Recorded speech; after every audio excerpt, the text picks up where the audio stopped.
All right. Hello and welcome, Ward 10. My name is Devin Hogan, and I've had the pleasure to serve as your Minneapolis DFL chair since 2018. And as a person who's voted Democratic their entire life, a farmer who runs a cooperative market garden on Nicollet Avenue, and a laborer who serves as the parliamentarian of my union's local, I'm very proud to call myself a DFLer. Also during this Pride Month, I'm super proud to be out as a queer and non-binary person, and I want to say that representation matters, and I see you. As your party chair, I have helped to spearhead the effort to reinvent the caucuses from scratch and to put them on the internet this year due to COVID. We've more than doubled our caucus turnout from 2017, and to my knowledge, 2021 has been the best attended caucus in decades, with the notable exception of 2016. I do want to give a special kudos and thanks to the members of the Minneapolis DFL Central Committee and to the 60 participating campaigns seeking endorsement this year for all of the time that we spent together since October, putting everything together and making it happen. Also do want to give a special shout out to our ward committees who are putting on these events today. And thank you also to everyone who's attending live or recorded during this hot summer Sunday. So the purpose of these events is for you to get to know the candidates better and to give the candidates an opportunity to have more time to explain why they are seeking your support. We sent out a form for delegates to submit questions, and these questions will be used for the candidate forum in the second part of today's event. Now, as party chair, the endorsement is actually my favorite part of all the work that we do. It's Democrats agreeing that this is the person who most supports our values as a Democrat. So in a big tent, there's always going to be disagreements, but endorsement is what emphasizes coming together. I think that's pretty cool, and it's something we should celebrate. Now, my second favorite part is that I get to flex on how each of the wards has influenced my life in Minneapolis and how it's meaningful to me. And Ward 10 is actually one of the toughest because for the entire time I've lived in Minnesota up until about 4 months ago, I lived in the Lyndale neighborhood just south of Lake Street. And when I first moved there, it was Ward 10. And I spent a lot of my time there as well on Nicollet Avenue and Lynn Lake. So I guess what I would say is probably one of the favorite office buildings I've ever worked in was Intermedia Arts. It was certainly an excellent commute that I could be able to walk there, but also pretty sweet to work in a co-working space with other social justice-minded organizations. So I'll use that as my answer. Now I'm on to the contractually obligated parts to pass the hat. So Minneapolis DFL is 100% volunteer run and sustained on small dollar donations. Right now, our average donation is around $22, $23, and every bit helps us do the work. You can donate any amount at minneapolisdfl.org/donate. That's minneapolisdfl.org/donate. And if you haven't given to a political candidate or party this year, you can get up to $50 of your donation refunded via the Minnesota Political Contribution Refund Program. So that's it from me. I guess I'll just close out by saying thank you to everyone who's so excited. As of over 24 hours ago, we had about 65% of all ward delegates complete their ballots. For those of you who are watching and have already voted or have not voted yet, you can vote as many times as you like up until Tuesday, this Tuesday at 11:59 p.m. We will only accept your most recent submission as your final vote. So with that, I will then pass it on to Sean Layden, who is the Ward 10 chair, to take it away for today's event. Great, thanks, Chair Hogan. Appreciate all the work that you've put in to make this happen, and you and your team. Welcome, everybody. My name is Sean Layden. I'm a Ward 10 resident. I live in the Whittier neighborhood with my wife, Cecilia, and very excited to be here for this event. Looks a little different, but is always an important part of our community and how we come together to make change. So welcome. I'll be giving a brief overview of the agenda today, and then we'll spend most of our time hearing from candidates, including, in addition to our Ward 10 City Council candidates, we also have some Park Board candidates who are here who will speak briefly. They'll speak right after I go through our agenda. They'll each have a couple of minutes, and then we'll get into opening statements by candidates. Those statements will be 5 minutes. Campaigns will have 5 minutes, and the statements will go in alphabetical order. And then when we go into our question and answer period, the first person to answer the previous question or speak first will be the last person, and we'll proceed in that order. We'll get through 4 questions that were submitted by folks to the city DFL, and then we'll also do a lightning round, yes or no answer for the 3 charter amendments that are on the ballot. So I want to hear from folks where they are on that. So that will be our agenda. Then we'll should be about 90 minutes to 2 hours. So we'll see how we are in time. Answers will be 45 seconds. I'll be timing and asking folks to wrap up after they hit their 45-second mark. So that's how we'll proceed here. Again, welcome and appreciate your participation. Just give me one moment. I'm going to make sure that we have all of our features turned on. I think we don't quite have one, and then we'll get started.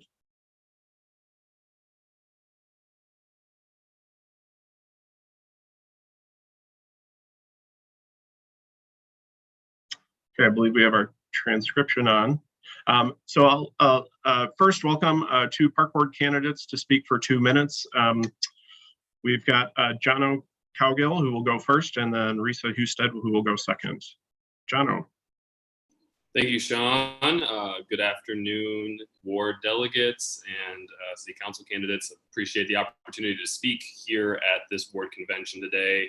My name is Jono Cowgill. I am your current park board representative for District 4, which includes the Whittier neighborhood and Lowry Hill East, as well as what is hopefully soon to be formally known as Echo. And I am here to ask for your support to once again represent you on the Minneapolis Park and Recreation Board as your District 4 commissioner.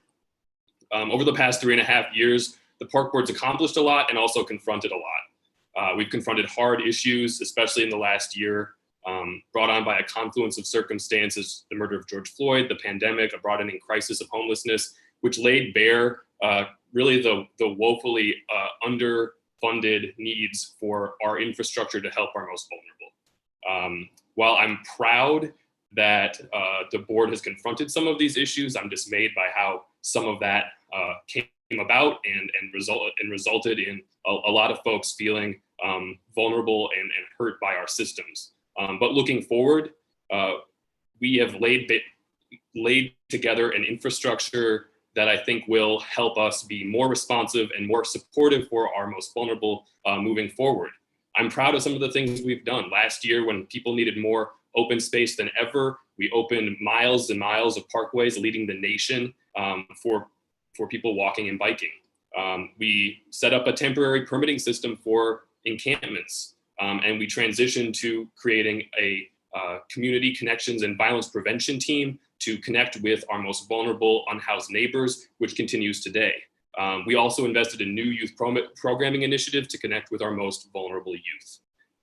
I believe the park system is certainly the crown jewel of our city. It's what makes it livable. It needs to be permanently preserved, protected, and enhanced. But looking forward, we have so much to do to truly realize the promise of this crown jewel. We need to build a system where everybody has access, feels welcomed, and has a voice. We've certainly made strides. I've mentioned our community safety initiatives that goes beyond policing. We've gotten serious about environmental justice and climate change, passing the first ever ecological systems plan. But those things need to be implemented and funded. And there's so much more to do together. There are major racial equity gaps in our city and in our region.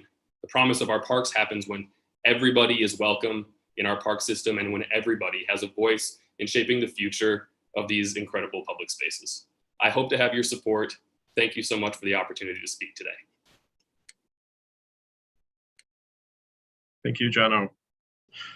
Okay, next we're gonna go over to Risa. Hey there. Hello. Hi, are you able to hear me okay? Yes. Great, thanks. My name is Risa Husted, and I appreciate you all taking the time to hear from all of us today. I use pronouns like she and they. I'm a dog parent, and I currently serve as the Capital Long Range Improvement Committee's representative for my ward. I was born and raised in South Minneapolis to a family of small business owners, and I hold degrees in outdoor leadership, therapeutic recreation, and wilderness emergency response. And I've worked in the outdoor industry for over a decade. Being outside with my community is where I feel most at home.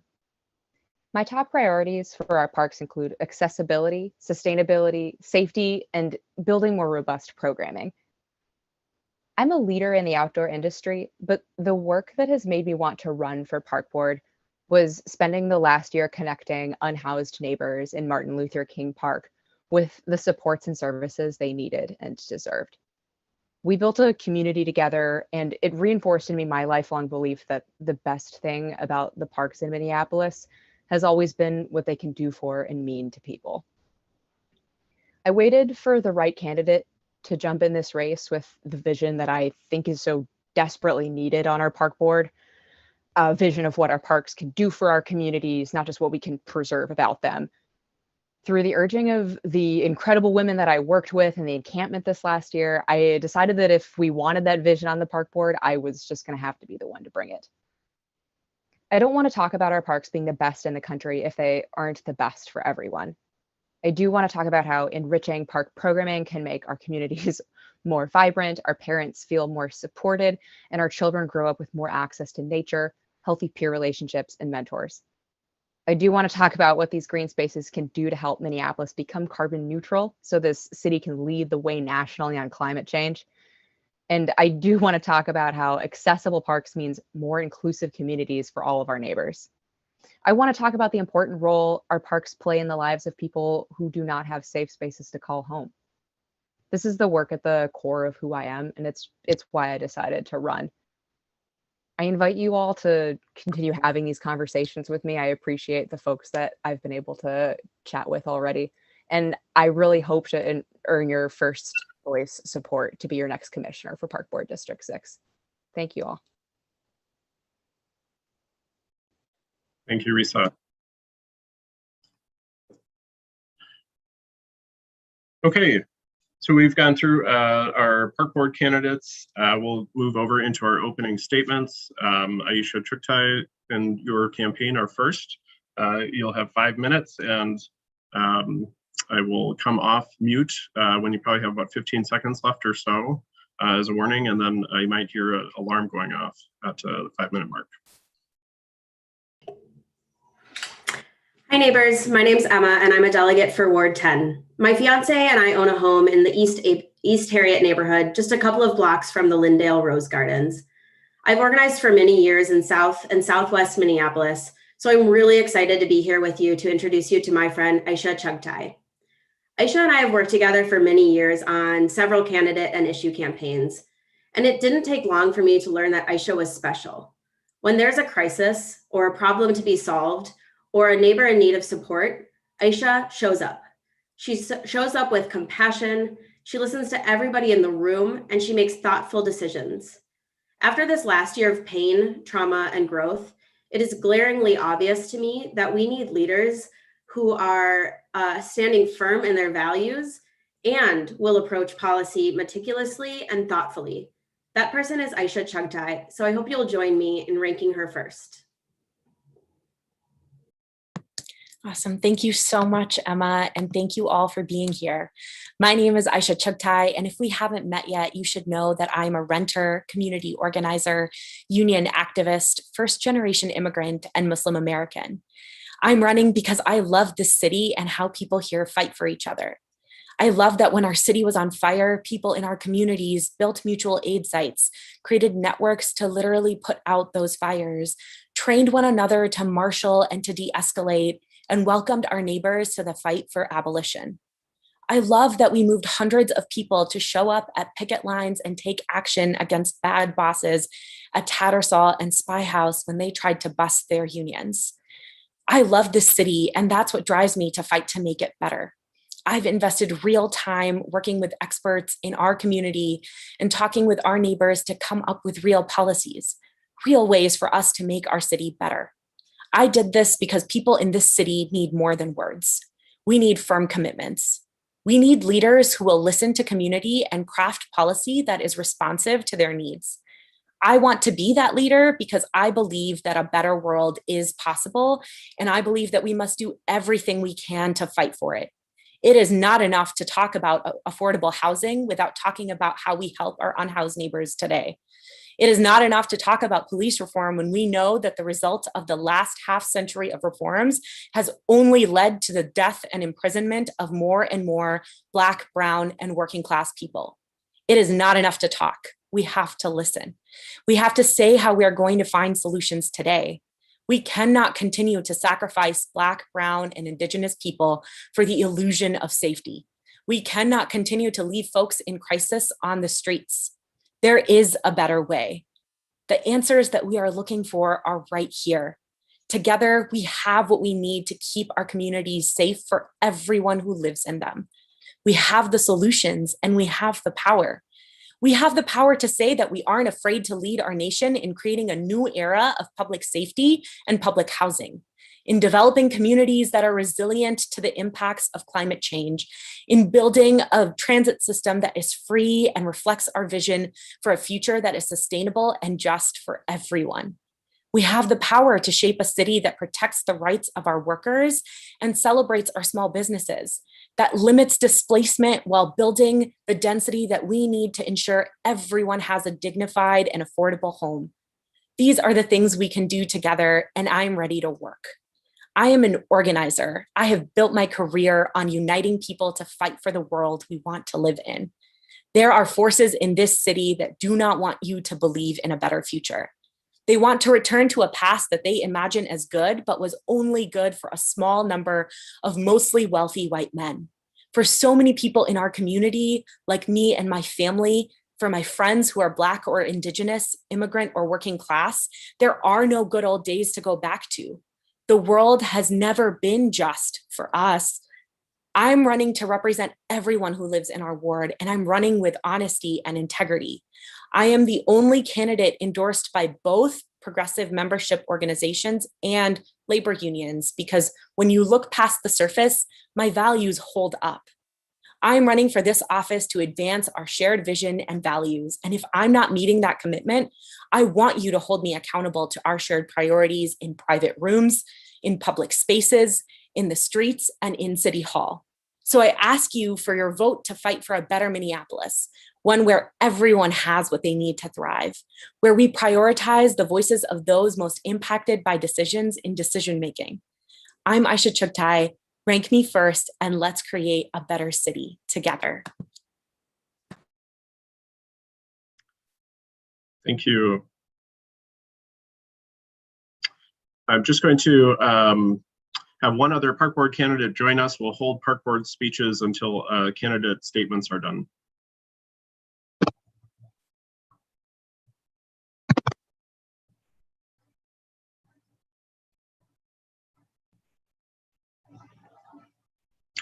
Okay, Stephen, you are up next. Hi, everyone. I'm Stephen J. Fritsch. I'm a queer man. I use he, him pronouns, and I'm a Democratic Socialist running for the Minneapolis City Council, Ward 10 seat, to help poor and working class people in Minneapolis meet their needs. I currently live in the Wedge, and I've lived most of my adult life in the Twin Cities. Currently, I'm a project manager, working with a major transportation company, on multi-million-dollar projects, mitigating risks, managing teams, and solving logistical issues. My main reasons for running were really three converging factors. So the current city council failed to follow through on their promises when it came to dismantling the MPD, and they also couldn't. I want to uplift residents now by passing a $25 minimum wage and have it take effect immediately. And the final reason was really, I was inspired by my partner. So last summer, my partner and I were devastated by the murder of George Floyd, like everyone around the world. We were proud to stand side by side with our friends and community members to oppose police brutality. My partner quickly rolled up her sleeves and got to work preserving the plywood protest art that arose last summer with her organization, Memorialize the Movement. And by doing this, she inspired me to run for city council, to step up and to actually try to fight for Black lives that have been taken by the police in Minnesota and throughout the nation. My platform is focused on 5 specific policies, as well as many others, but these main 5 are free public transportation, raising the minimum wage to $25 an hour, renters' rights, holding law enforcement responsible for misconduct, and defunding the police and reallocating part of their budget to help the people out in Minneapolis. Free public transportation has been proven to not only be affordable, but better for the environment and traffic in general. It'll cost less than $18 million a year in Minneapolis, which is less than 10% of the current Minneapolis police budget. And it's worked tremendously in Kansas City, Olympia, Washington, where they saw an increase in ridership by 20% in the first month alone. So it's good for the environment, good for working class people, and policies like this and municipalization of all the public utilities in the city are two big steps we need to take to collectively mitigate the risks of climate change and try to reach our goals of carbon neutrality by 2030. A $25 minimum wage, it's necessary to live in Minneapolis. The average rent is over $1,500, and even at a $25 minimum wage, it's still almost 50% of an individual's income. This wage would apply to only businesses, that have more than 25 employees. And it's going to revitalize the economy because it's going to give people more money to save and so that they can spend it in our communities, especially in small businesses. To pair with this, increasing wages, we need rent control by capping the annual increases to 3%. I've personally been pushed out of apartments because of a 45% increase in rent in just 1 year. And just because a landlord can financially make the investment into a property does not mean that they get to extort the proletariat from their hard-earned income. Housing is a human right, and no one should be denied housing just because they're jobless, disabled, using substances, or can't afford rent. And the last part of my platform is all about the police, abolition versus reform. And I just want to speak from the heart and really just say that the way the police, the mayor, and parts of the current council contracted Black organizations to collaborate with the city to reopen the square in the dead of night just after the 1-year anniversary of George Floyd's murder is disgusting. And it's a clear attempt to sweep their guilt under the rug. The police murdered George Floyd, and the square is a constant reminder of that. The gun violence we've seen in our community has not been prevented by the police. It's only gotten worse because the police budget takes money away from people it could be helping out economically. And since the murder of George Floyd, the white supremacist system of policing in Minnesota has continued to murder people. We had Dalal Eid taken from us, Dante Wright, and now just the political assassination of Winston Smith by the U.S. Marshals. They haven't learned from this tragedy, and they're continuing to murder Black people in Minnesota.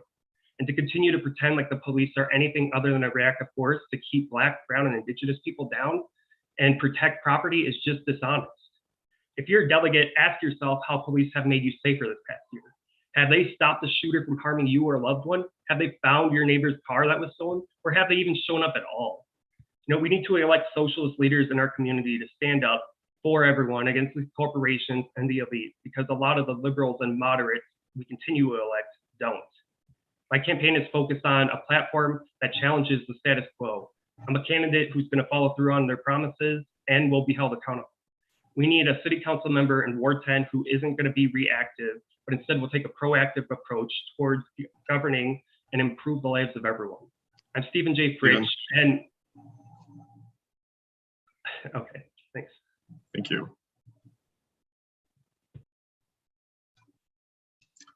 Okay, next we have up Alicia Gibson. Hi, I'm Alicia Gibson, and I'm running to serve as the Ward 10 City Council member because I have a unique set of skills and experiences that are relevant for Minneapolis and for Ward 10. So first, I've been trained in peace and conflict resolution, and I've studied large-scale international conflict to understand how communities move from trauma to healing. Most recently, that training has moved me into restorative justice facilitation training.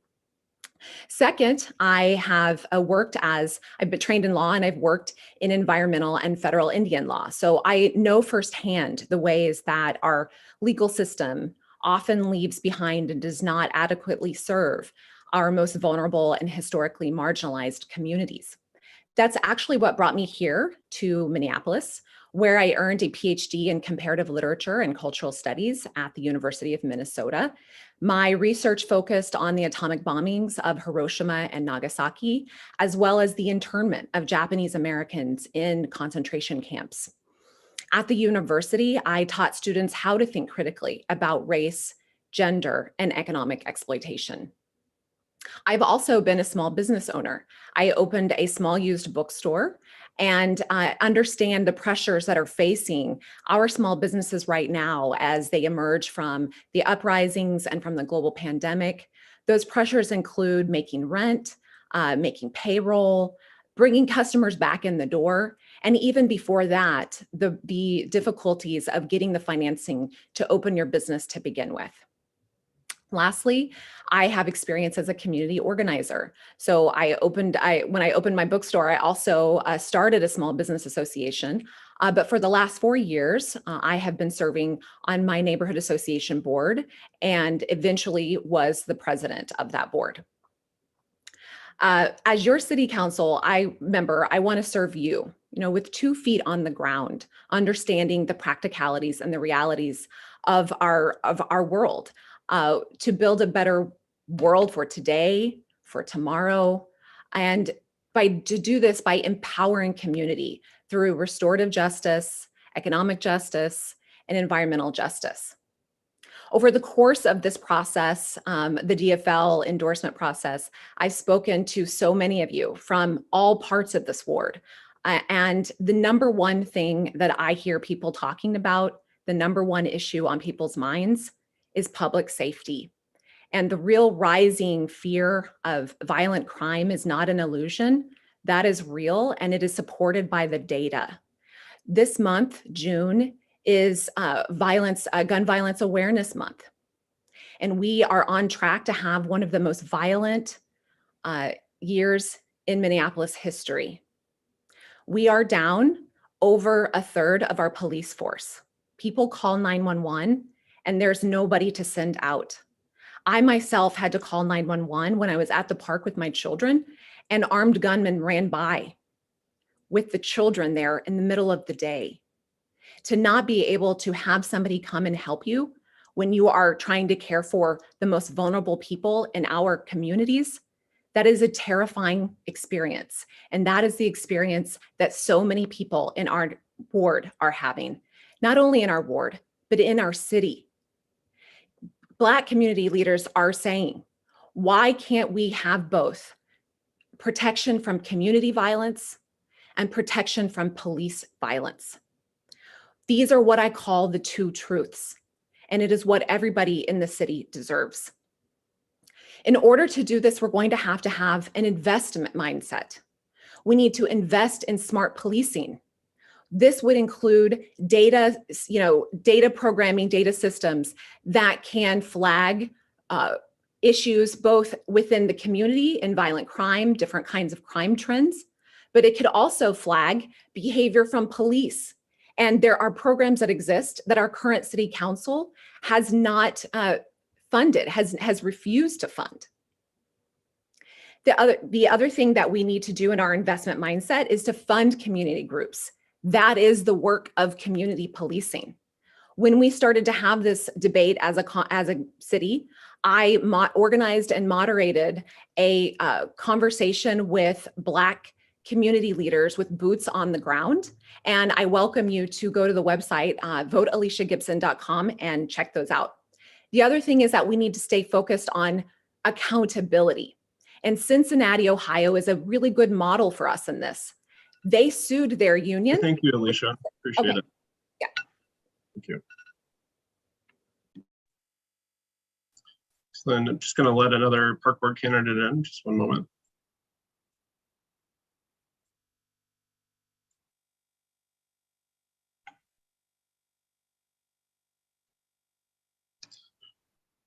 Okay, again, we'll have our park board candidates speak briefly after our candidate opening statements are done before we get into the Q&A. So that'll be the plan. Next up after Alicia is Katie Jones. Hi. First, I want to thank everyone for being here today, as well as to the Minneapolis DFL and all of the volunteers who have organized this entire convention. My name is Katie Jones, and I use the pronouns she, her. I'm a small town Hoosier by birth and a Minneapolis resident by choice. When I moved here, my neighbors welcomed me and opened doors for me. And I want everyone who lives here to feel that way too, to know that they belong and that this community has their back. I'm an engineer, a community builder, and a climate advocate. From bridging the renter-homeowner divide on the neighborhood association to making energy efficiency more transparent in city policy, I pulled together a wide array of stakeholders to fix broken systems. This next city council term is just 2 years. I've worked in City Hall, and I'm ready to hit the ground running to tackle our city's challenges the same way I have co-created community change for years. As president of the Lowry Hill East Neighborhood Association Board, I spearheaded efforts to make the association more inclusive and inviting, whether through renters' happy hours that invited renters to get involved, or through community cleanups and gardening activities, which resulted in board representation that became more reflected of the neighborhood. And as a member of the Parks Community Advisory Committee, I organized the neighborhood's first 3-on-3 basketball tournament to foster dialogue about the future of Mueller Park. The original full court basketball court was cut in half 20 years ago when the sport, which draws many Black players, was unjustly targeted as a driver of crime. The tournament successfully changed the narrative, drawing support for the return of a full court. And through dialogue, we created a plan that would also protect the park's tree canopy. This is problem solving, this is collaboration, and this is righting a historic wrong. I will bring the same approach and tenacity to the macro level at City Hall. We have a number of urgent issues in our city: public safety, housing, racial justice, climate. At times, it feels like they are too large and that we are impossibly divided with no path forward. But the way I see it, this division is more perception than reality. I believe we share a fundamental vision of a just, connected, and sustainable community. I'm running for City Council to work with you to make that vision a reality. This list starts with justice for a reason. COVID and the murder of George Floyd by the MPD lay bare the injustices that have been embedded in our city through decades of overt and structural racism. Our Black and brown neighbors have systematically lost years of life, joy, and opportunity. Amidst the pain and fear, we must resist the urge to retreat from community and instead work together to right these historical wrongs. A Just Minneapolis ensures stable housing for all. It invests in violence prevention and allocates resources to appropriate public safety responders. Minneapolitans should be able to trust that responders will provide support and not cause harm. As your City Council member, I will fight to build this trust through a public safety system that keeps everyone safe. My next priority is a connected Minneapolis. That means expanding access. It's building a city where adults and kids alike can reach their everyday needs via a 15-minute walk, bike, roll, or transit ride. It's a city where neighbors with disabilities or strollers can navigate the sidewalks in all seasons, where neighborhood daycare is just a short bus ride away, and where seniors have safe and easy access to basic necessities. I fought for transportation options on the city's infrastructure committee, and it's what I'll fight for as your City Council member. And in the sweltering summer heat that intimately reminds us of what's at stake, we must focus on sustainability. It means creating a caring economy, one that thrives while minimizing environmental impacts. We need to invest in both jobs and the need for new green initiatives for training programs and worker resources. A sustainable Minneapolis extends composting opportunities to renters and incentivizes sustainable new development. I'm the only person in this race who understands what it'll take to decarbonize our transportation system and the 100,000 buildings we have in the city. We have big challenges in Minneapolis, and with those come big opportunity. And they cannot wait for the next election cycle to be addressed.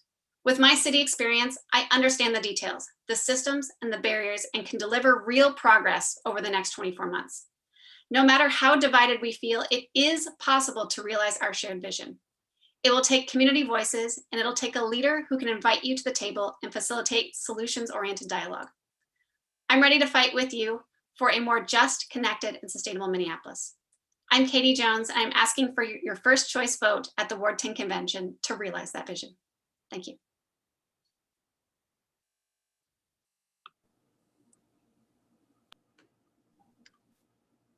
Okay, thank you, Katie.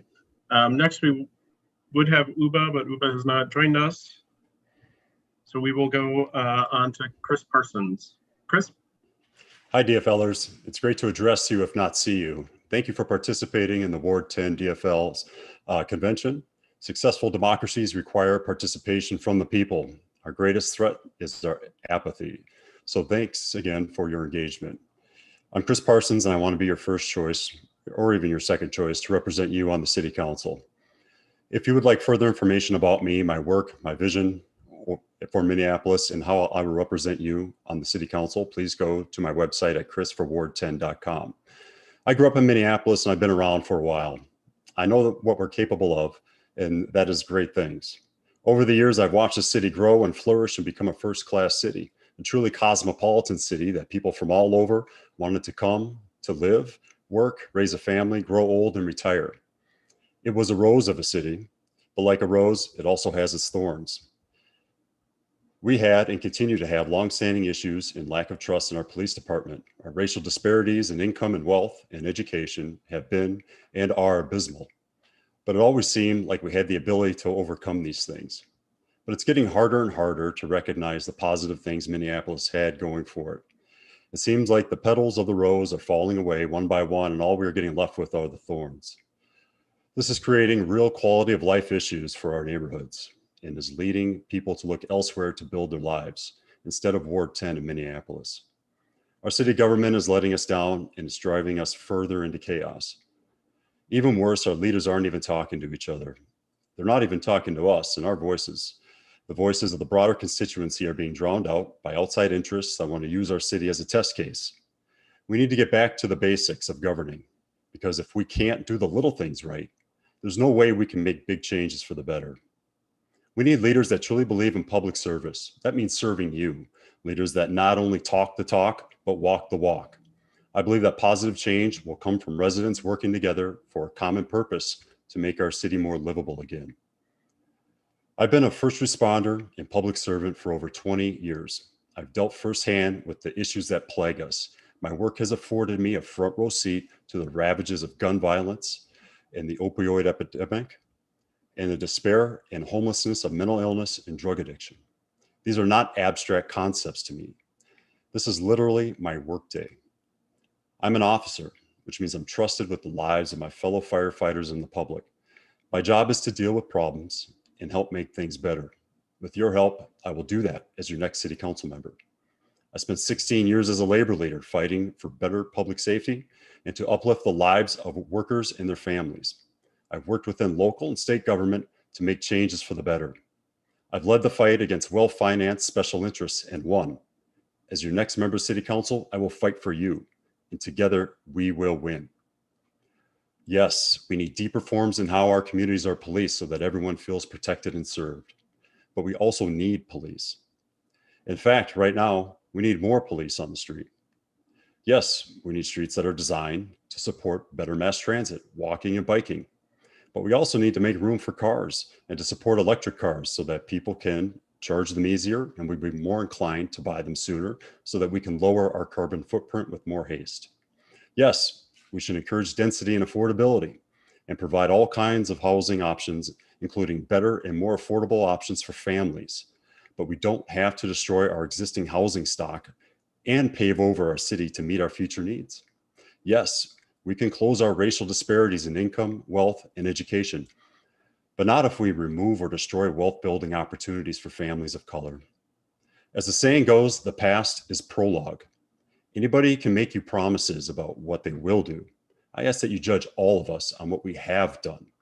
Getting things accomplished in government takes leadership, a will to succeed, a working knowledge of the legislative process, and credibility.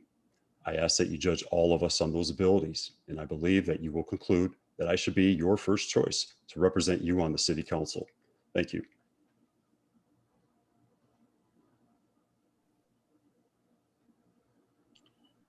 Okay, thank you, Chris. Next, we'll have David Wheeler. David. Thank you very much. Good to be with you this afternoon. It's really a tremendous opportunity to run for public office. I responded to an article in the Duluth News Tribune back in the early 90s when they said, well, we need to have good people on the school board and the city council. We hope some people will apply for those positions. I did so. After I had taken a leadership program at Leadership Duluth, and I ran and won a city council position as a ward. It was actually called a district. And I had a great time serving the citizens of Duluth. I was chair of the Finance Committee. I was placed on DEDA, the Duluth Economic Development Authority. I led environmental initiatives that prevented runoff into Lake Superior of toxic chemicals. I did traffic calming things. But But I think what I'm most proud of is that we passed the Human Rights Commission over the veto of a conservative Christian mayor. So for over 25 years, I have fought for rights for all people. I come from a family that has had Indigenous, Black, and other people of color for 40 some years. People look at me and they say, well, you know, this is an old white guy. Well, this old white guy has lived a lot and knows a lot and has actually governed before. And I had to work with people who were really difficult to work with, sort of dysfunctional, sort of like what our city council is right now, a council that can't seem to agree on things.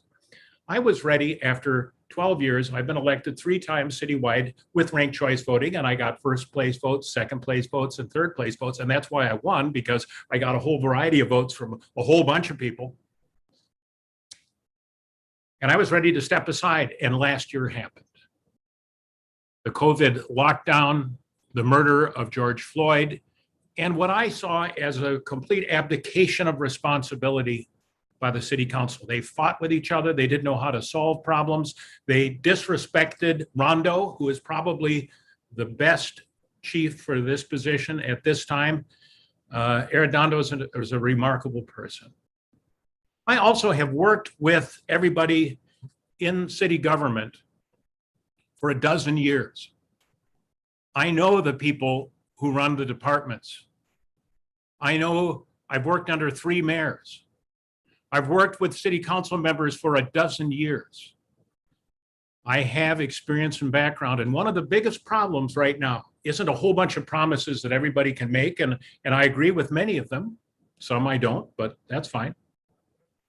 The biggest problem is a dysfunctional city council that does not know how to do their work. They don't have a clue how to solve problems. They don't know how to govern. They have certain issues and constituencies that they can satisfy, but they don't know how to satisfy the city of Minneapolis.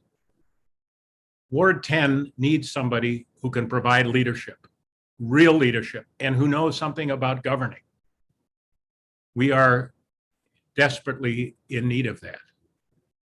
So I come as somebody who has worked in the private sector. I have worked in the public sector. I've had almost 16 years of experience in elective office. I have worked in the nonprofit sector, where I was a director and executive director of several nonprofits. And I've worked in the 4th sector of our society, the faith sector, which is about 10 to 12% of our economy. All of those groups need to work together to solve our problems around violence and public safety. It isn't going to come just from government. It's going to come from neighborhoods. It's going to come from church groups. It's going to come from nonprofits. It's going to come from businesses. They all have to partner together. I've worked in all 4 of those sectors. I'm the only candidate who's done that. I'm the only one who's actually been a city council member.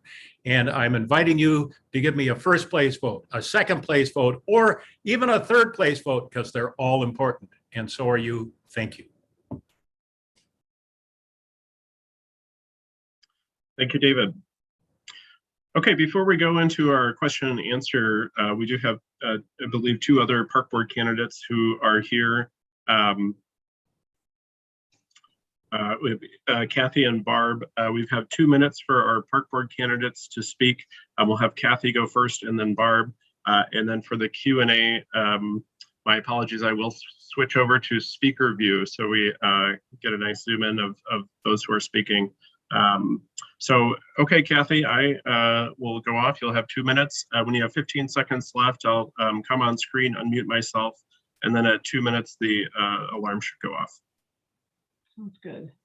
Hello, Ward 10. My name is Kathy Abeni, and I'm running for Park Board District 6.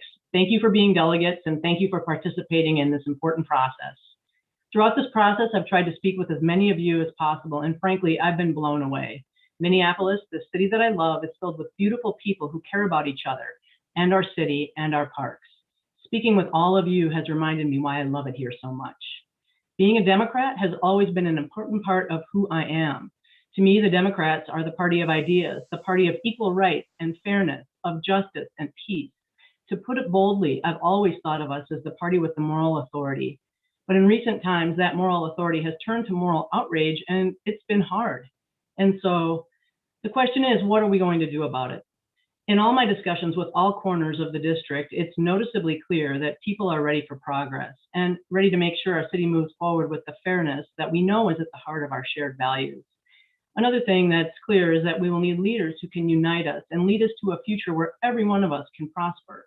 We need leaders who will be committed to working together on solutions. We need leaders who will be willing to say yes, but will also have the courage to say no when they need to.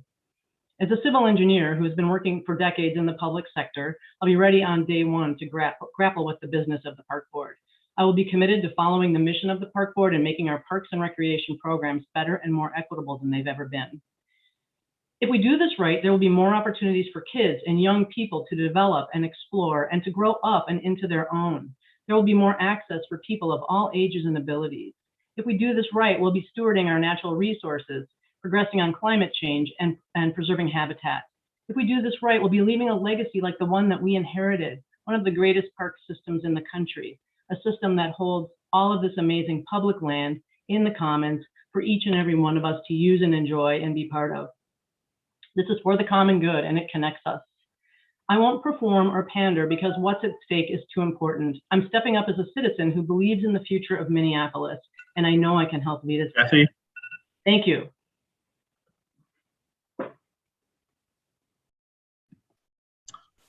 Okay, next up is Barb. Barb? Thank you. Thank you, Ward 10, for offering us a chance to speak. I'm running for District 6 as well. And I'm running for the Park Board because I believe we need leaders focused on the environment, kids, and the long-term sustainability of our park system. I first jumped into this race out of environmental concerns for our creeks, rivers, lakes, and trees. We have an epidemic of invasive species and a loss of habitat. And the effects of climate change are bringing increased flooding, heat islands to Minneapolis. The Park Board needs to own its responsibility to protect natural resources, restore water quality, and refrain from developing or mowing every square foot of parkland that we have. We must address the environmental injustices through data, listening, and resource reallocation. Secondly, I'm focused on the tremendous capacity of our neighborhood parks to serve youth and strengthen communities. I'm advocating specifically for an increase in funding for neighborhood park programs. We can activate our neighborhood parks through the 49 recreation centers that we already have, with more high quality programs and staff accessible to all kids. Neighborhood parks can be that glue that makes our communities safer, stronger, and healthier. Third and finally, stewardship and maintenance of our regional parks. Different from neighborhood parks, regional parks include the chain of lakes, Minnehaha Creek, and other major parks around Minneapolis, and all are showing signs of neglect and deferred maintenance. Because these special places are enjoyed by people from all across the state, I'll be a fierce advocate for increased state funding to operate and maintain them so that they are again the pride of Minneapolis. My professional background prepared me for this role. I've served as communications director for 3 state agencies. I've testified at the legislature, navigated contentious political issues, and managed budgets and large staffs. I've worked for boards, served on boards, and chaired boards, and I'm endorsed by the DFL Senior Caucus. As your commissioner, I'll be dedicated to equity, collaboration. That's 2 minutes. Appreciate it. Okay. Thank you. Thank you. Okay, so just a quick reminder, we have Kathy, Risa, and Barb who are running in District 6. John O'Cowgill is running in District 4. Appreciate the park candidates joining us. Today, we are going to move into our City Council question and answer. So just give us a moment to transition, and the Park Board folks, you're welcome to stay, but we have no more business with you here that we'll be doing. So I also welcome to take off. Thank you all so much for having us. Really appreciate it. Thank you. So if you just give me a couple of seconds here, I'm going to call up a couple of things and then we'll get started.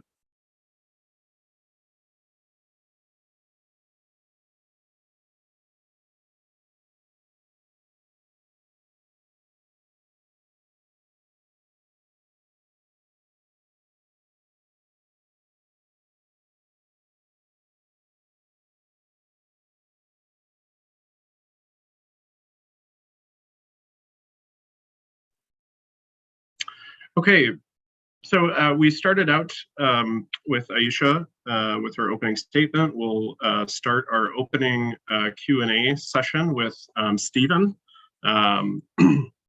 First, we'll go through our charter amendment proposals that the city is looking at, two dealing with public safety, one a rent stabilization amendment, and then another is a government structure amendment, also referred to as a strong mayor amendment. And so we'll just go through quickly here. So I get my screen set up to do this well.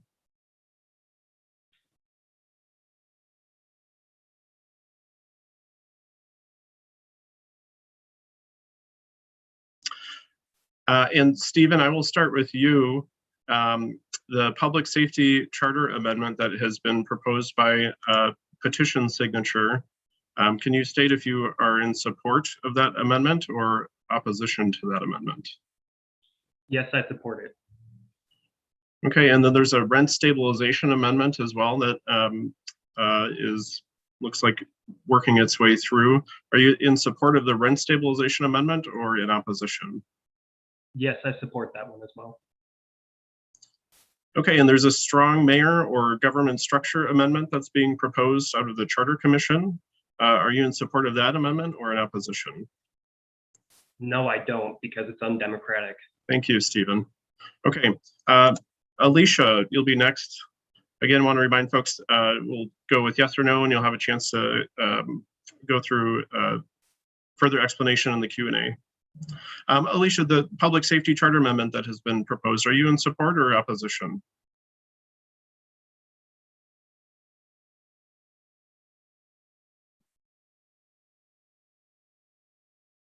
I'm so sorry, I forgot to unmute myself. Opposition. I was saying, they're going, how come he didn't respond to me? No problem. I was just trying to switch over from my Google Sheet here. Great. So opposition. Okay, rent stabilization amendment that's been proposed. Opposition. Okay, and the strong mayor or government structure amendment. Support. Thank you. Next up is Katie Jones. Katie, are you in support of the public safety charter amendment that's being proposed by petition signature? Yes. Okay, and rent stabilization amendment that's being proposed? Yes. And the strong mayor or government structure amendment? No. Okay. Next would be Uba. I don't believe Uba has joined us. So we'll go to Chris. Chris, are you in support of the public safety charter amendment being proposed by petition? I'm opposed. Okay. And the rent stabilization amendment? I'm opposed. Okay. And the strong mayor or government structure amendment being proposed by the Charter Commission? I'm in favor. Okay. David Wheeler's next. David, you in support or opposition of the public safety charter amendment being proposed by petition? I'm opposed. Okay. And the rent stabilization amendments? I'm opposed.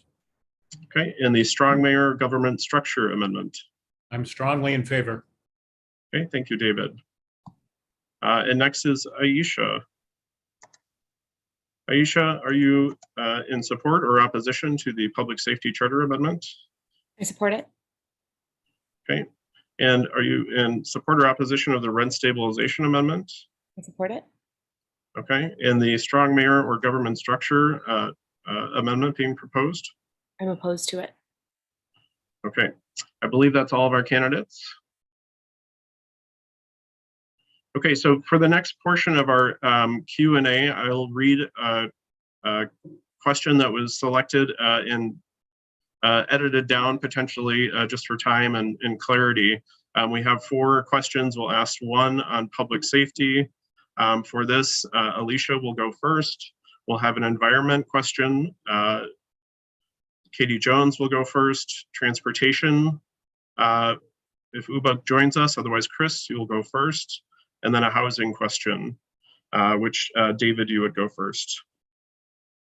And these questions, again, were chosen. We tallied up some of the most common questions, and so that's how we ended up with those topics. Okay, and I'm going to ask candidates to try and keep it to 45 seconds. I know that's not a lot of time, but we've got a lot of candidates and a lot of ground to cover, so appreciate you sticking to that. I will try and come off of mute at about 10 seconds left to give you a little warning, and then we'll hear the alarm. Okay, so this question was submitted for everyone to be truly safe in Minneapolis, regardless of race, income, or neighborhood. We need a more holistic approach than just armed police officers showing up after crime has already occurred. Do you support changing the charter to create a new Department of Public Safety that will include law enforcement and expanded violence prevention efforts, including mental health crisis response, housing and addiction supports, victim services, and more to address the full safety of our city? Alicia.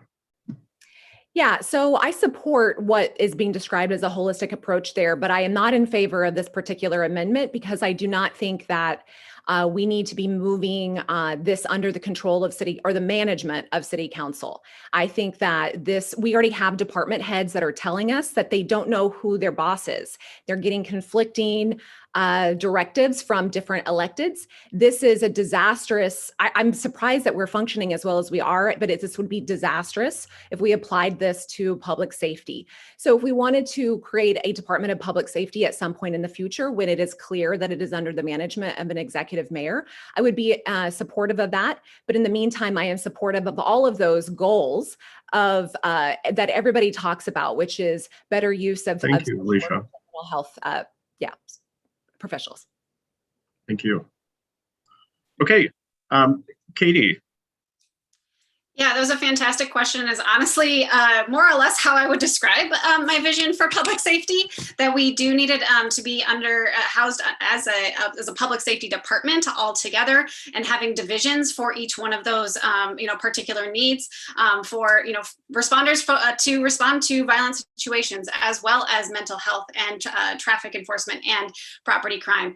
I think the fundamental question to ask is: we have a department that's currently under the mayor, and I would ask, how well has that worked in the past year? How well has that worked in the past 150 years?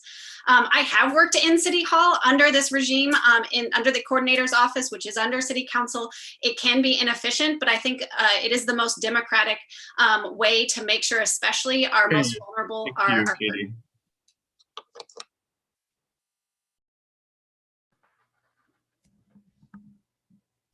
Okay, Chris, you're next. I'm for a more holistic approach as well, but I'm not for the charter amendment. Citizens United against police brutality, they're even against this amendment because it buries the police department or the law enforcement division under another level of bureaucracy and gives them basically 14 bosses. I work in a public safety area, and we always have a person at the top of the chain that has all the responsibility and all of the authority. So it's very important in a public safety role to be able to have that kind of structure where we have a mayor who is overseeing the police chief. And so we know where the buck stops. Great. Thank you, Chris. Appreciate it. Okay, David Wheeler, you're next. David. There's nothing wrong with a more holistic approach. I think it's very important that homelessness and addiction and mental illness and some of these other pieces be handled in a different way than just with police. However, I agree that we have to have, it has to be more centralized. And I do think that dissipating it among 14 people, 13 council members and a mayor is not a good idea. We saw what happened this last summer when nobody could agree on anything. It was a real mess. It really there has to be a very clear and straightforward structure. And that's what I'm supportive of. Great, thank you, David. Aisha, you were next. Aisha. Yes, we cannot achieve safety for all under a system that perpetuates injustice onto our most marginalized community members. I support the abolition of MPD through defunding the police department and fully funding our communities. Abolition means building a city where there is housing for all, transit that is safe and accessible for marginalized people, and democratized and unionized workplaces. I support the ongoing community-led petitions to change our charter and replace MPD with a new Department of Public Safety and to achieve community control of what's left of MPD. I'd like to see us create a comprehensive strategy for 911 dispatch to make sure appropriate frontline responders show up when people need help. We have to fund organizations and city programs doing frontline work that have a public health-centered approach to safety, like Southside Harm Reduction and the Stable Homes, Stable Schools program. Great, thank you. Stephen is next. Stephen. Yes, great question. And it's kind of funny, you can see the AstroTurf Operation Safety Now talking points in this question. Yes, for Minneapolis is a great start, but we need to continue towards abolition by defunding, demilitarizing, disarming, and then holding them accountable through a CPAC, a Civilian Police Accountability Commission. Keeping the power under the mayor is less democratic because, you know, we have 13 people that are representatives that are holding them accountable. Strong communities make police obsolete. Okay, thank you, Stephen. Next, we'll have an environmental question. The question is, how will you align our climate, transportation, housing, and equity goals so that we deal with climate change while making a more equitable city? Katie Jones will be first. Katie. Yes, so I've been working in sustainability for the last 10 years, and particularly, so when I entered into the sustainability office, they just finished a climate action plan, but that climate action plan had nothing with equity included into it. So I think we need to revamp that and make sure that we are including so much more that we've learned from our green zones about how we can ensure that we're bringing our sustainability dollars and focusing them on them in our green zones. I think also we need to just be really prioritizing how we spread the sustainability knowledge throughout our departments, especially when it comes to development, especially when it comes to public works. We've started doing that work, but we really need to ramp up that level of investment. Katie.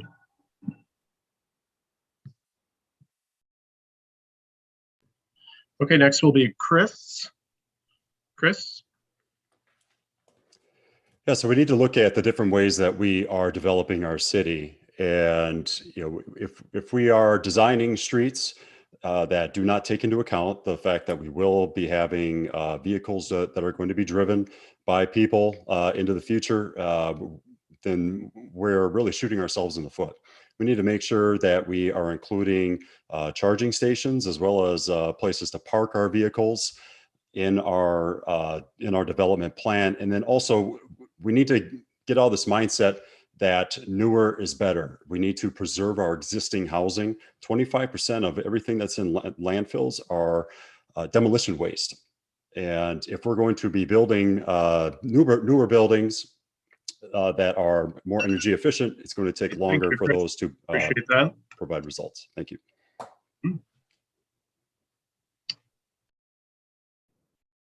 Next we have David.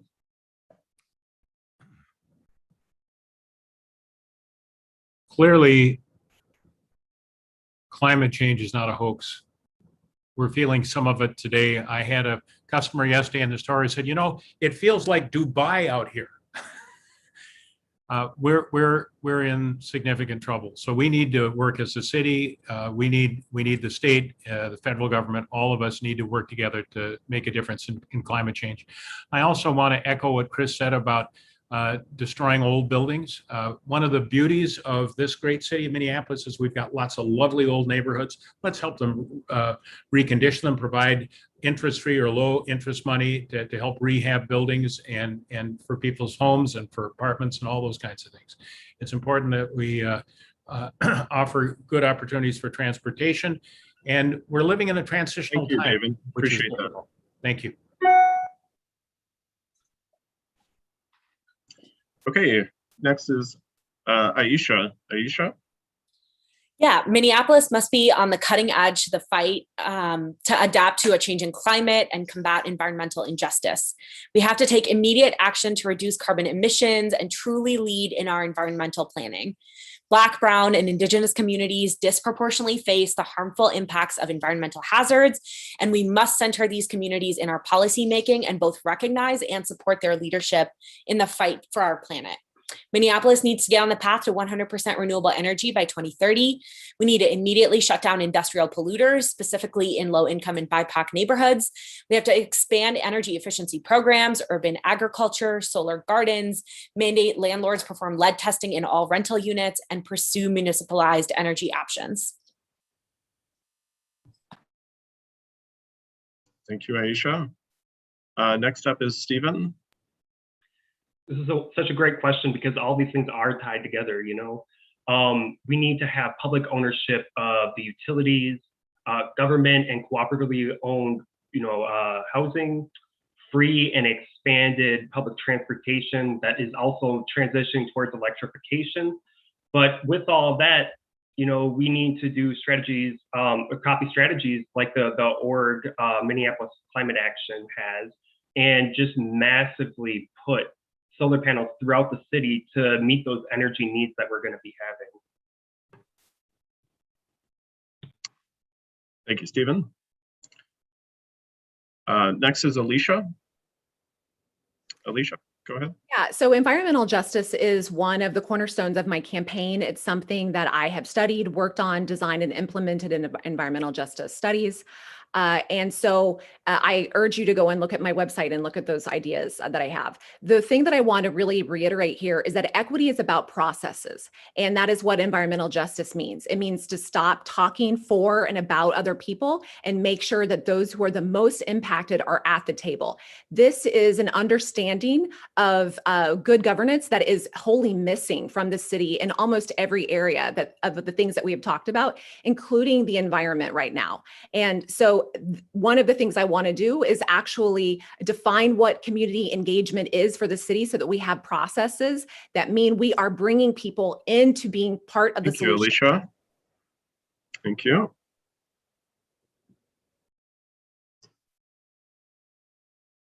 Thank you. Next, we have a transportation question. Transportation infrastructure, I should say. Ward 10 is going through major infrastructure projects like the Hennepin Avenue redesign, which are likely to define the next several decades of development for the area. What would you do to build our city around people rather than cars?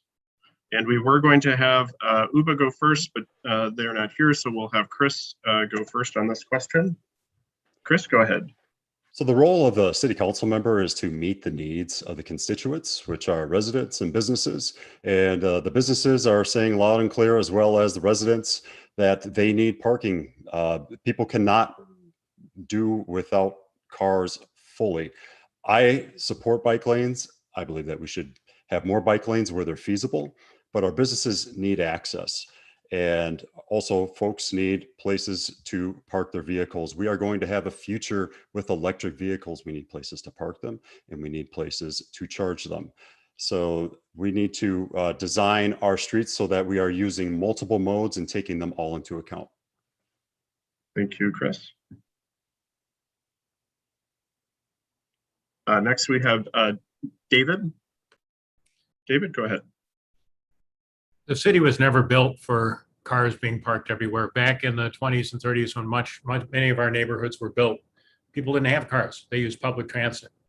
And so everybody started getting cars in the 50s and 60s and 70s. People had more than one car. They had 2, 3, 4 cars. They park them on the street.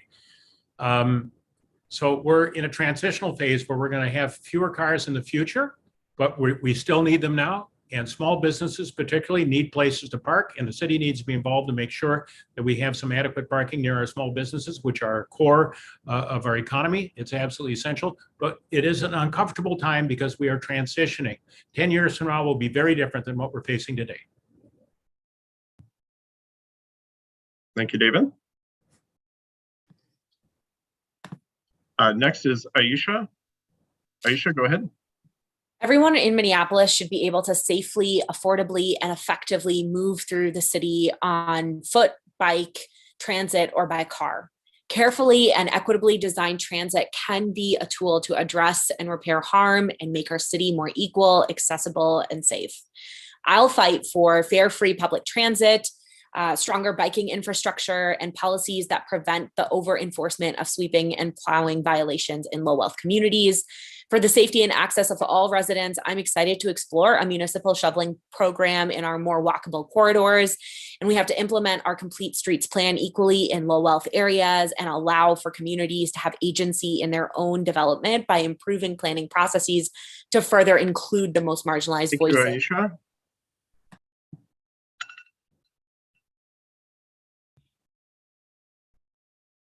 Aisha. Next up is Stephen. Stephen? Yeah, I think the current parking situation is crowded, but it is adequate. And we saw with the IPCC report that comes out yearly, but in 2018, it especially highlighted the concern for rapid decarbonization by 2030, and catering to individualistic needs for additional parking will only continue to hurdle us towards climate catastrophe. So we can do things like support bus-only lanes on Hennepin, Lake, Lindale, and throughout other major corridors in the city. We need to transition away from cars and more towards public transportation services. We could take money from the police budget to cover the lost fares from that. And, we need to have more languages so it is accessible, like Somali, Oromo, Hmong, and Arabic. But we also need to, yeah.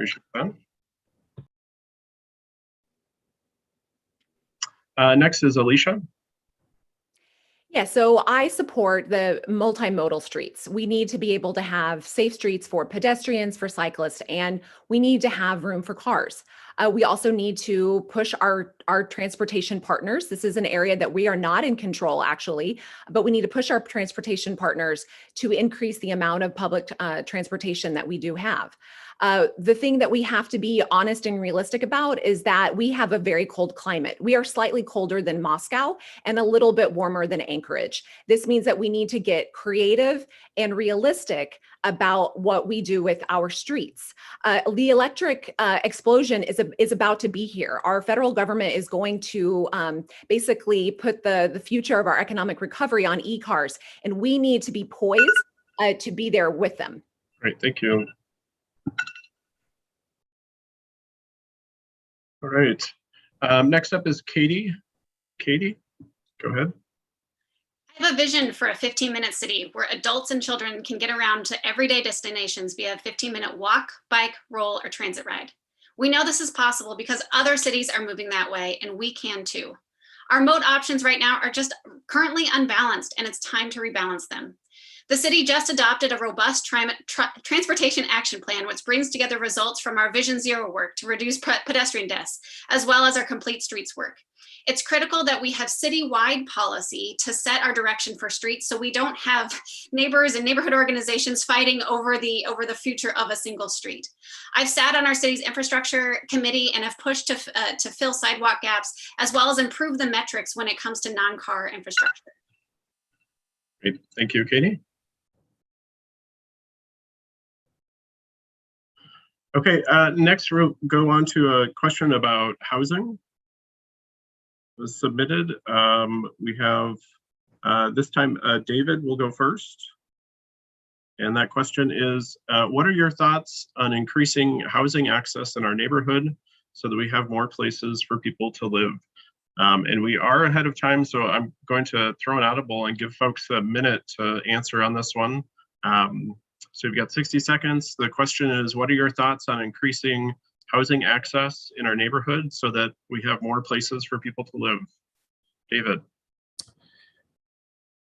Housing is a huge issue, and it's a difficult one. I've always been in favor with the projects that I have had some involvement with in Duluth, and what I've seen down here is that any new development that happens has to have a component of 20%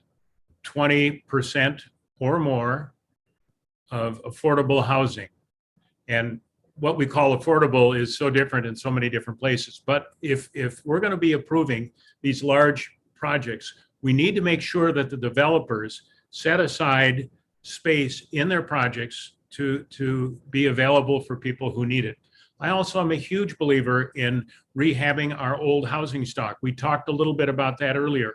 We used to have big programs that I was involved with in Duluth where we would provide almost 0% money to help rehab houses for energy efficiency, which will help with climate issues for lots of reasons. So I want to see us rehabbing our old housing stock Thank you, David. developments. Gosh, that extra 15 seconds wasn't very long. Okay. Thank you. Next up is Aisha. Aisha, go ahead. So I believe that housing is a human right. As a renter and a person who has experienced housing insecurity my entire life, I know what it's like to fear being priced out of the community you love. Our approach to housing has to be to increase new affordable housing options while limiting displacement. We have to make sure there's enough affordable housing for the people who choose to make this community their home and for those who have called Minneapolis home for a long time. I'm really excited for us to pursue a charter amendment to establish municipal rent control in Minneapolis, pass measures that protect tenants from evictions, and make it easier for tenants to pool their money together to purchase the building they're living in. We need to invest in the expansion of public housing and stop the privatization of existing public housing units. And we need to loosen municipal restrictions to better allow for creative housing solutions like cooperative living and affordable micro units.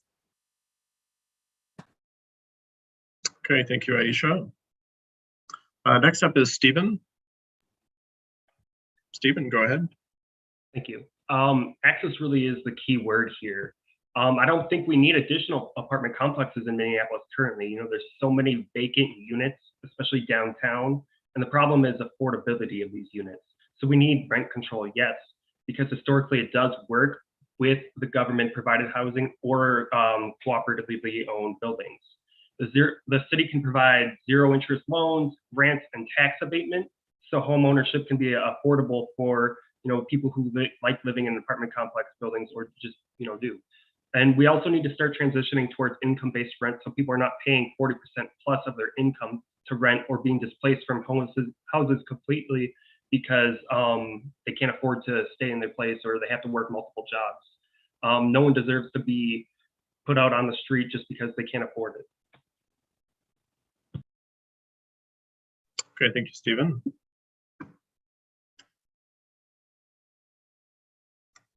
Next is Alicia. Alicia, go ahead. Yeah, there's a lot of good ideas that have been mentioned. I want to point out that one of the things I'm calling for is a new NRP neighborhood revitalization program that would provide reparations and housing for Black and Indigenous neighbors, and as well as land banking of affordable housing. But really, I also want to point out that this 3% rent cap that is part of the rent control measure that is being proposed, I'm against it because this is actually going to keep us from getting new affordable housing built in the city. I've talked to our nonprofit affordable housing developers who have told me that this will cause them to go out of business. So they're not going to get financing. All of these organizations have to get financing to put in the new affordable housing units. And there's no bank, there's no lender that is going to lend at a 3% cap because that doesn't allow for maintenance. It doesn't allow for the cost of living increases. Great, thank you, Alicia. Next we have Katie. Katie, go ahead. Yeah, I'd like to acknowledge that almost 50,000 people have moved to the city in the last 10 years, and that's only going to continue. We need to continue expanding our housing options and making it legal and easier to convert buildings to housing units such as single room occupancy, to expanding our housing types. We need housing for everyone, from students to families and seniors. My senior neighbors, they moved to a condo a few years ago and were thrilled to have that option. I also know families who want to stay in the neighborhood, but there aren't enough 3+ bedroom options. We can create policies like that of Vancouver that encourage the building of 2 and 3+ bedroom units. And let's also not forget accessory dwelling units. You know, my family is building one of those this summer, but it has taken us 18 months to work through the city's processes. We need to make it easier for us to expand our housing options in the city. Okay, thank you, Katie. Next we have Chris. Chris, go ahead. Yeah, so one of the most important jobs of being a city council member is keeping up with trends that are actually happening in the city. And over the last 10 years, we have had a lot of people moving to the city. But even the Met Council's own numbers say that in the next 10 years, we're only going to have a fraction of that amount. So this emphasis that we need to build, build, build is not necessarily the reality. Also, vacancy rates have shot up and rents have stabilized. So the argument for rent control really kind of loses its footing and just shows that it's not necessary. In addition to all of the unintended consequences that are going to happen. Nobody's talking about home ownership. Hey, let's help people buy a home. Every year I've had a mortgage, my rent's never gone up. Let's empower people. Let's close the racial wealth gap by giving people a chance to build wealth by owning homes. The city can help provide capital, and we can help empower families through home ownership. Great, good timing. Thanks so much. All right, that brings us to the end of our Q&A session. We don't have anything else on our agenda. We have a few minutes, so throw another audible in here. Give candidates 60 seconds for if you wanted to say anything else that you weren't able to get to. I believe we went through everybody in alphabetical order. Unless someone wants to check my work, I think we're back at the top with Aisha. And then we go Stephen, Alicia, Katie, Chris, and David. So I'm going to set my timer for a minute, and candidates will have a chance to close out here. Okay, go ahead, Aisha. Yeah, thank you so much for having us today. And you know, I really believe that Ward 10 deserves a council member who's committed to being accessible, accountable, and to building relationships with all of our communities. I'm committed to having regular town halls, consistently attending community meetings and events, and being available at locations throughout Ward 10 for regular drop-in office hours. I will always listen and communicate, no matter how hard a conversation might be, and standing by the needs of our community, regardless of political pressure, expediency, and what's deemed passable or palatable. I will actively seek the input of and cultivate relationships with those who are most impacted to inform policy and decision making. And I'm committed to meeting regularly with representatives of community and neighborhood organizations, issue and movement groups, labor unions and worker centers, and business associations to ensure our concerns are addressed. My name is Aisha. Thank you, Aisha. Support. Appreciate it. Thank you. Next up is Stephen. Stephen, just some clarification real quick. Is this the closing statement or is this just whatever? I don't have a closing statement on our agenda, so you just have 60 seconds if you want to go through anything you missed you wanted to say, or if you want to do a closing statement you may have prepared. Yeah, I'll do a closing statement. Thank you. Thanks everyone for taking time to check this out and really participating in democracy. You know, my campaign is really focused on helping out people in Minneapolis, and you got to look at a lot of the candidates and see that they're not actually suggesting anything or actual changes or anything that challenge the status quo. You know, we have to take strong stances because we have a lot of things at stake right now, whether it's racial justice, environmental justice, or economic reform. You know, we need someone in the city council and Ward 10. Need someone in the city council in Ward 10 because the seat is a focus, you know, of a lot of the people in the city. And I just wanted to say thank you all for, you know, allowing me to introduce myself and talk a little bit more about my campaign. And I hope I've earned your support. Thank you, Stephen. Next up is Alicia. Alicia, go ahead. Stop and take a moment to reflect on how many times the people on this forum have used the word fight. I was trained to understand that peace is not only the absence of violence, it is the presence of justice. It is the presence of equality, and it is the presence of cooperation. It is time to stop fighting. This is where we live. This is where we are trying to raise children. This is where we are growing old. This is where we live with potentially different kinds of disabilities, and we need to have cooperation and collaboration among our members. This is the paradigm that I will be operating out of as your council member, and it's why I urge you to endorse me, number one. Thank you, Alicia.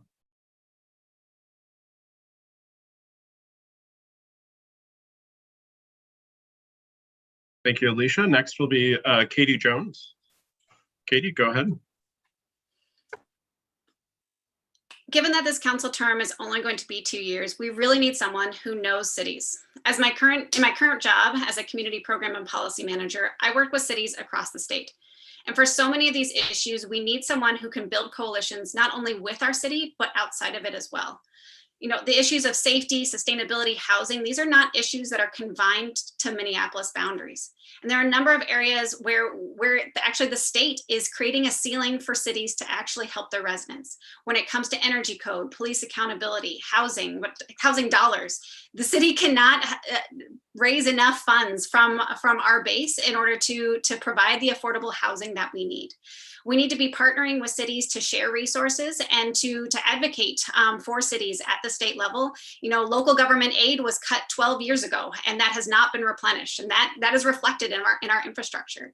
We need someone who understands the details and is willing to and wants to work across cities and within our own city to build coalitions, work together, and problem solve. And as an engineer, appreciate that. Thank you so much. Okay, next we have Chris. So part of my charm is that I've never been one to blow smoke. All you have to do is take a look around.